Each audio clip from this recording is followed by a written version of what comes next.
réaffirmer la nécessité de soutenir la Tunisie dans sa transition démocratique. La France s'est engagée à doubler ses investissements en Tunisie à horizon 2022. Beaucoup de projets en perspective sur les volets économiques, mais aussi sur le volet éducation, enseignement, sur le volet sécuritaire, puisque nous avons une coopération en faisant face à des défis communs tels que le terrorisme. Et bien sûr, le volet culturel, la Tunisie organise le sommet international de la francophonie l'année prochaine. Donc un carnet de commandes très rempli, je dirais, et beaucoup de perspectives favorables.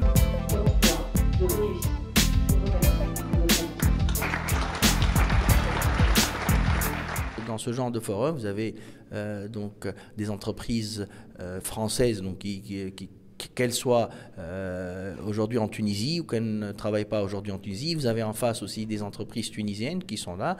C'est une bonne manière aussi de dire aujourd'hui que le climat d'investissement en Tunisie est un climat qui est très intéressant et qui pourrait donner de l'appétit aux entreprises françaises, dans le sens appétit pour pouvoir investir surtout au niveau de l'industrie tunisienne.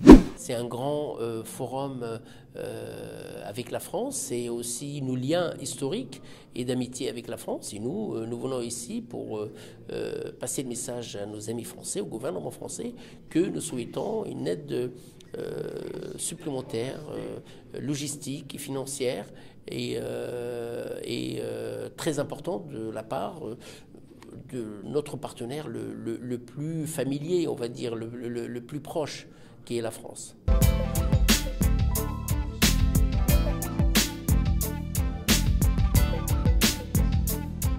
C'est ma première participation au forum. On a été invité par l'Alliance franco-tunisienne et je trouve que c'était intéressant parce qu'on apprend beaucoup de choses sur les nouvelles réglementations, sur les possibilités d'investir et surtout pour les PME qu'il est possible d'investir même des petites sommes. Il ne faut pas être une multinationale pour pouvoir investir en Tunisie maintenant parce qu'il y a beaucoup plus de facilité que dans le passé.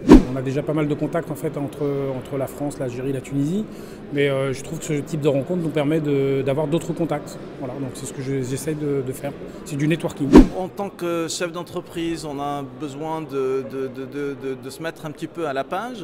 On aime entendre les engagements pris par l'administration, par le gouvernement. C'est du networking également, c'est des cartes visites, c'est l'occasion de connaître du monde et de partager.